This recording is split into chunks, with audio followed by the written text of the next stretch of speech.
Nigeria, there are still many there. There are many. I believe that those people, they said that they are deep. When you begin to hide yourself of the business I'm doing, how to keep business, like customer business, receipts.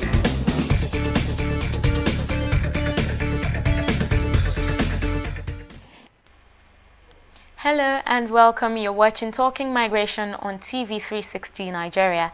I am Oyi Adekunle. On latest happenings around the world, the National Agency for the Prohibition of Trafficking in Persons, NAPTIP, has signed an anti-human trafficking pact with the Nigerian Agency Against Trafficking in Persons and Smuggling of Migrants to stem the rising cases of the act in both countries. Both agencies also agreed to establish a joint technical working committee to work together in the area of investigation and training of counselors and social workers on how to deal with trafficked victims, amongst others. The Canadian government has dismissed reports that it is requesting 1 million Nigerians to relocate to the country. The High Commission of Canada to Nigeria faulted the report that Justin Trudeau, the country's prime minister, pleaded with President Muhammadu Buhari to allow 1 million Nigerians enter Canada under a new employment and migration program.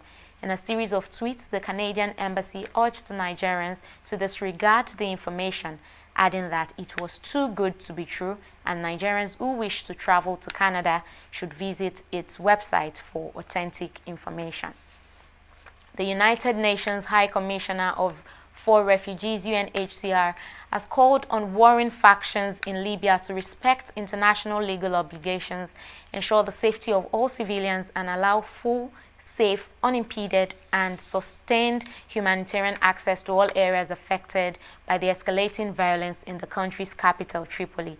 The agency made this call after it successfully relocated over 400 refugees from the Ain Zara and Abu Salim detention centers, both in South Tripoli, to its gathering and departure facility in a nearby safe zone.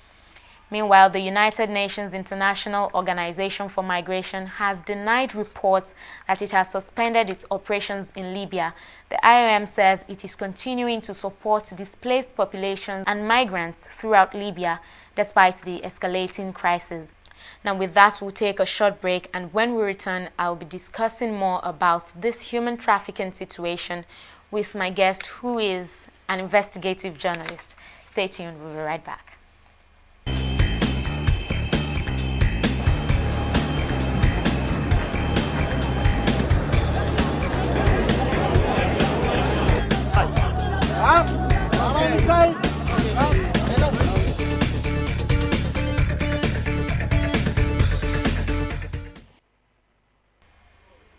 You're welcome back. Well, dignity, they say, is not negotiable. And in the words of Laura Hillenbrand, without dignity, identity is erased. In its absence, men are defined not by themselves, but by their captors and the circumstances in which they are forced to live. My guest today is somebody who took a bold step to fight for the recognition of dignity of the human person in their quest for better lives. Tobore of Warre, an investigative journalist, put herself in the firing line to review the underground human trafficking industry, if we may call it that, in Nigeria. Tobore, you're welcome to the program. Oh, thank you very much. Now, as far back as 2013, Yeah. you took, it was, if you want to call it that, Herculean task, what many would consider a compromising situation. You put yourself in the very line to say you want to investigate the human trafficking situation in Nigeria, or sex trafficking. What exactly was your plan?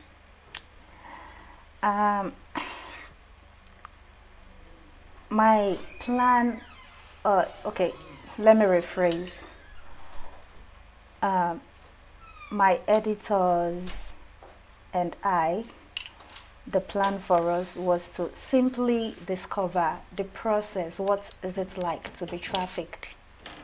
Then the stories we had been hearing, that the girls actually don't know what will befall them at the other end. How true? We just had couples of questions, and we wanted to find out the answers. We needed answers to those questions. Truth and fact is, we never budgeted to place me in harm's way, no. But then, in investigative journalism, when mapping stories, there's usually an X factor, or there could be an X factor waiting somewhere, and we missed that X factor. Yeah. So what was it like for you? Just briefly tell us about what you saw, what you experienced.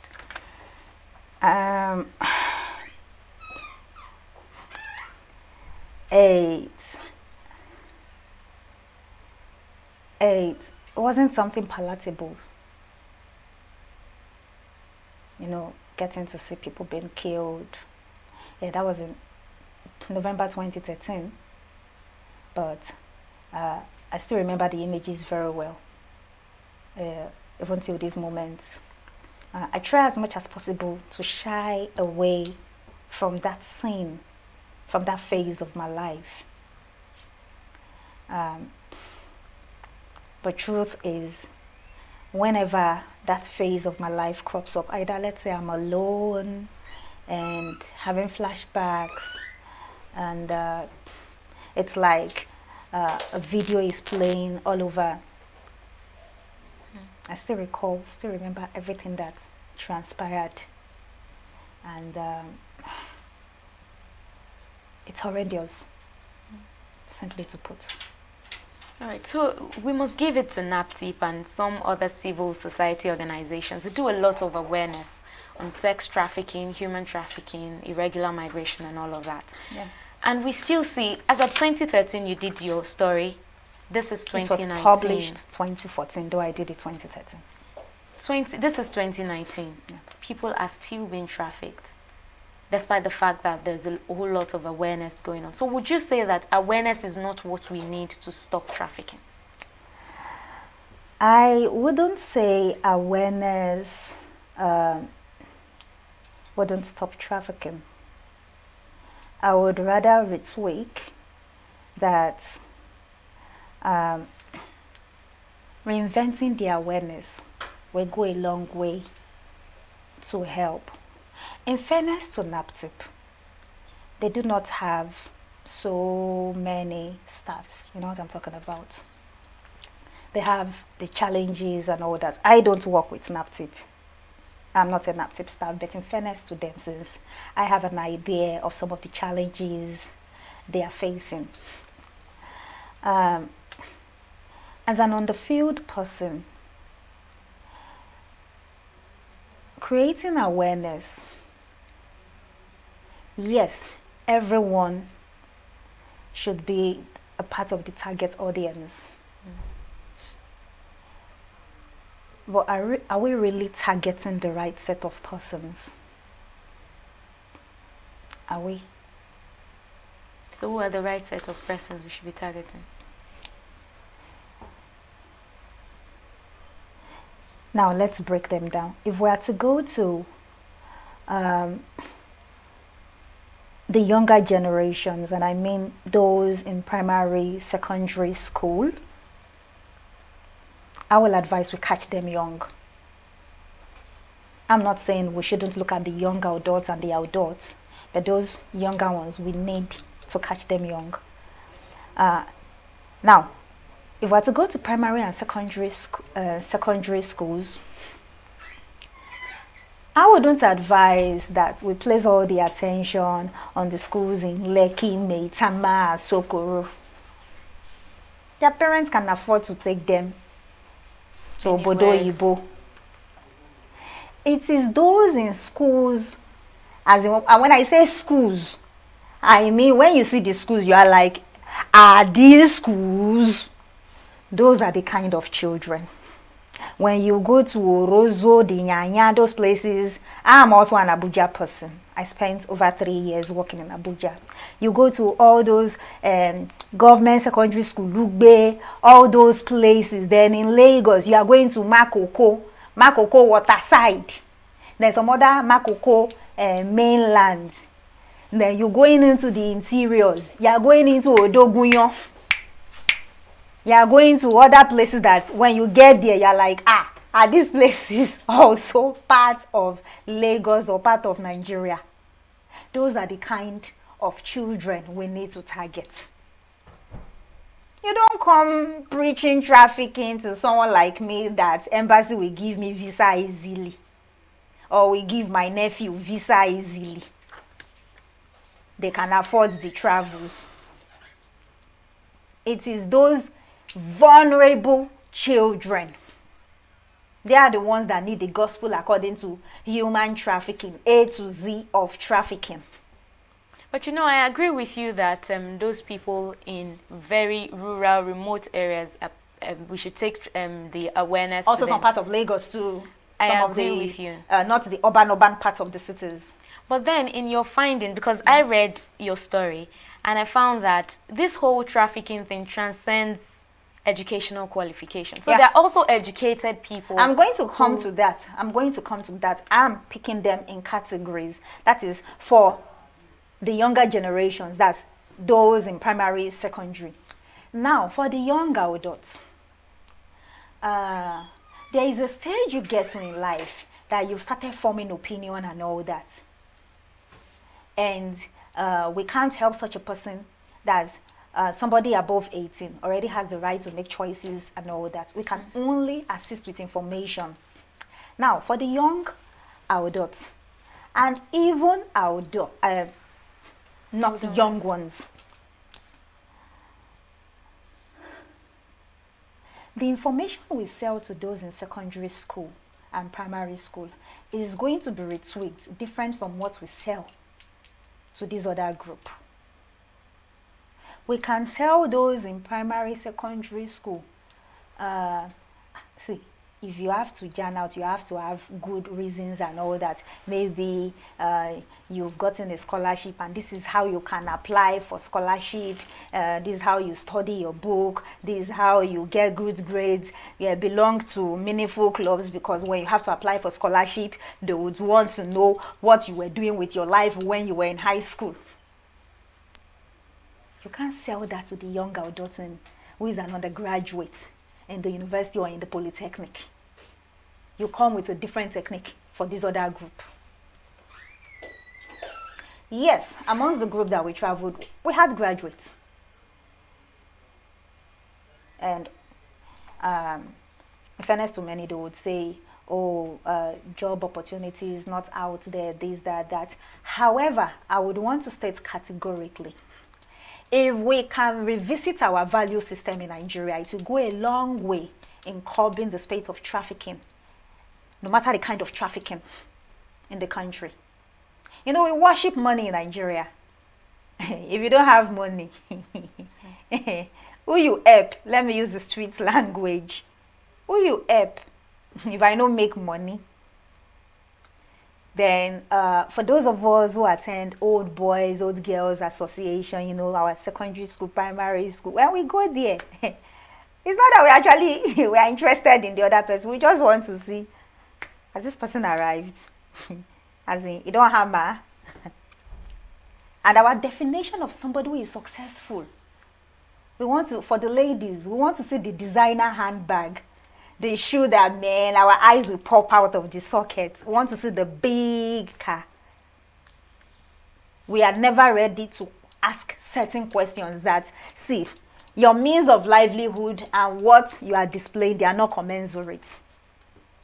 So when we still have issues with our value system, I'm sorry, even if we have over 1 million staff in APTIP, it will look like they are not working. We have a whole lot to revisit. But that would be on the personal level for the person, and maybe families begin to look at value system, and for the society as a whole. Let's look at it holistically. Okay. Because you did mention in your story, I'm quoting, you said you saw police supervised pickpocketing. You saw compounds that were guarded by armed military men. That's on the... So would you say that politicians or the political elites are complicit in this crime?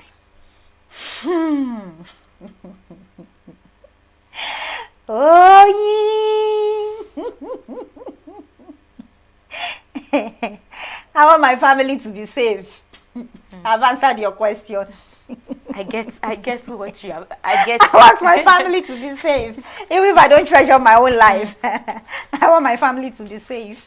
So, some people are of the opinion that extreme criminalization of crime could open more channels for illegalities. Yeah.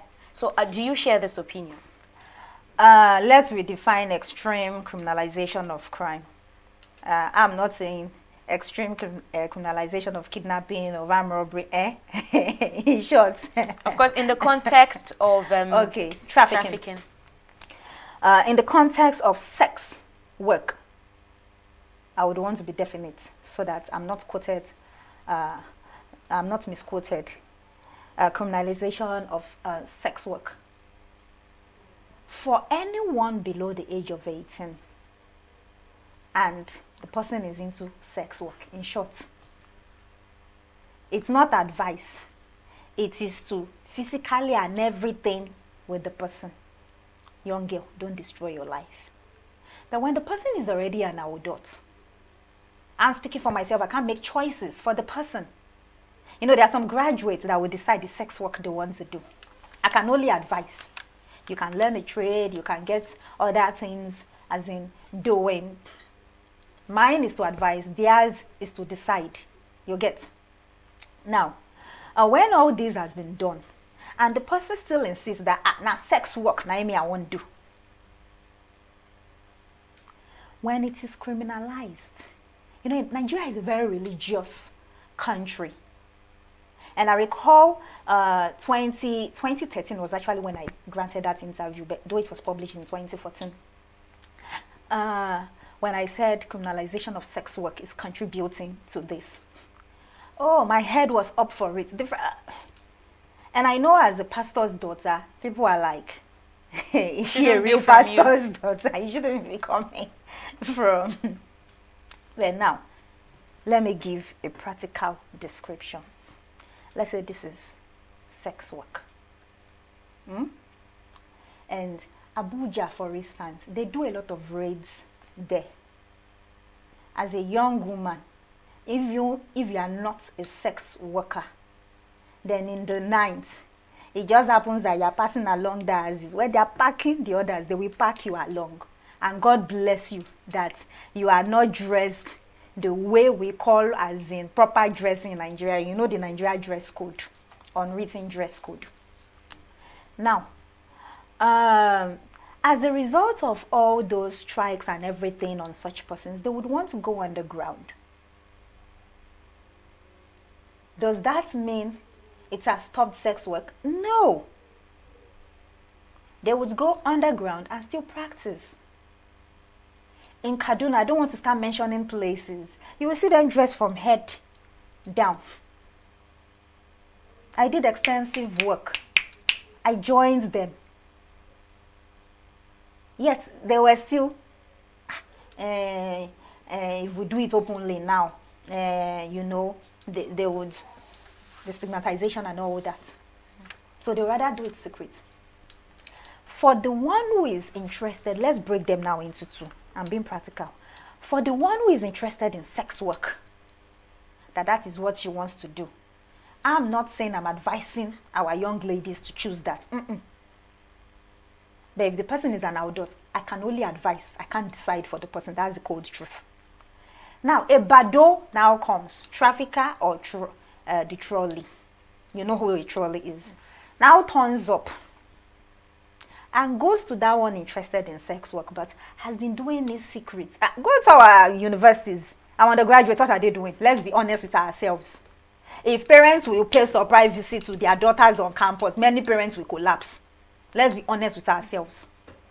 Now, back to the one into sex work. Then the bado, either trafficker or trolley, now turns up. Underground, they would say, we want to move to the next level. That means they want to stop earning peanuts in Nigeria. They want to jam out and start earning as in the real cash, foreign currency. The one who has the mindset of, oh, you can take me to Spain. The mindset is, I want to earn dollars. Everything is dollars. The bado now comes to lie. That, by the time I help you go out, it's just chickily money that you will return to me. Then to even boost your earning capacity, you can also add hairdressing, you can add this one, you can. They will lace everything up, even to the one interested in sex work. They will lace everything, garnish it with correct lies. Then when they take the person out of Nigeria, they would have told the young woman, oh, we'll go by air. But we'll just get to Kano. I know of such a person. The person is back and she's still languishing in tears. That once we get to Kano, the aeroplane is there. That would... By the time they get to Kano, they will now, let's just board a bike. Then they board a bike. You are ready. You've crossed to the other side. And the risk of the Okada and everything to cross to the other side, the young lady will just give up. There is no, you have police officers, everyone chasing, shooting, gun. The border, you know what I'm talking about. So the young lady will just give up. Or for those who they actually take via air out of the country, since the person's passport, reality will start dawning. Reality. The person has been trafficked. Then the other group, the one who is not really interested in sex work, our innocent angel. Due to criminalization, mind you, I'm not promoting sex work, but I'm only being realistic. Due to criminalization, there are certain things we now discuss in hushed tones. I recall a church that was back in Delta State. When I tried talking about sex work, talking about sex, man, they use holy eyes, If it were possible for me to have just fallen down, they would have pushed me with the holy eyes. That would have happened. Until we are ready to start discussing certain things in the open. This other side will be enjoying the boom. The secrecy, when we're talking about the criminalization, it now leads to secrecy and the bad guys capitalize on it. They'll be smiling to the bank. So even the ones who never budgeted for sex work, who never dreamt becoming sex workers, they will end up becoming sex workers. Very true. That's which you criminalize. You will not want to discuss. An uncle of mine, discussing with him about sex trafficking and all that. Before we started talking, he had, please help me check the door. That's the door leading to the children's room. Help me check. Shut the door. I don't want them to hear what we are. Somebody has 4 daughters. You don't want them to hear us discussing sex trafficking. Are you in school with them? Are you? So I understand that, like in Benin Republic, for instance, prostitution is legal. Yeah, they So have the red lights. So they have the red lights. Should we be looking at doing that in Nigeria? You didn't tell me it's hot seat. I was going to sit to sit on. So would you think that is something we can? For me, I will advise that. However, Nigeria is a very religious country. You know, being religious and being holy are 2 different things. We are very religious in Nigeria. But if we are going to be realistic, I will advise that. All right. So moving on now, let me ask you the aftermath of your report, of your story. So what have you been able to do with what you came back with? Has there been any arrest? Have you working with security operatives? My sister, I'm only a reporter. I'm only a reporter. I'm not a security agent. So your plan was just to review, or did you plan to take it up and say, okay, we're going to really see to the end of this?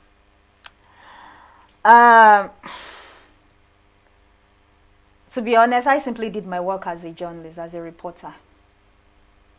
I had no mindset of when the story is out, I will start jumping around in Zobu, but no, I never had that in my mind. And and I still stick to being a reporter. However, yeah, different security agencies, I can recall then, even NAPTIP did get in touch with us. I was still in Abuja then, though we had the meeting in Lagos. I still recall, yeah. And I recall the then Lagos Zonal Commander was a part of the meeting. I recall Mr. Nrizi Orakwe, yeah, I recall Mr. Nrizi Orakwe was a part of the meeting. I recall those two faces very well. And they had said they were going to work on it. And shortly after, I left Nigeria. I left for the United States of America. And it was sometime in 2015, you know, I grew homesick. I decided to come back to Nigeria. And the workaholic I am, I'd been busy with so many things. It is in my place to do the journalistic part. It's not in my place to start jumping around, chasing, no. The JD is different. Right, so I know you also do something about HIV now. So is this a follow-up on that story, or HIV is just different? The HIV is quite different. I do developmental stories. My stories are always human angle. I'm interested in other people's lives. I'm interested in following lives. I'm interested in stories that has to do with abuse of people's rights, social justice. That's what I stand for. And if you ask me, I'll say that that's a very good one, because that's what the fourth estate of the realm, that's what we call journalists. That's what they're supposed to be doing. Thank you very much, Tobore, for being a part of the program. You'll agree with me that it's been a very interesting one. Thank you very much. I do hope that we'll have you next time. If we call you, yeah, definitely. All right. Thank you very much for being a part of the program. And by the way, Tobore's revelation, our stories everywhere on the internet. You can go ahead and read to see all of the things that she found in journalistic work. Thank you very much for being a part of the program today. Till I see you again next time, I am Oyi Adekunle. Bye for now.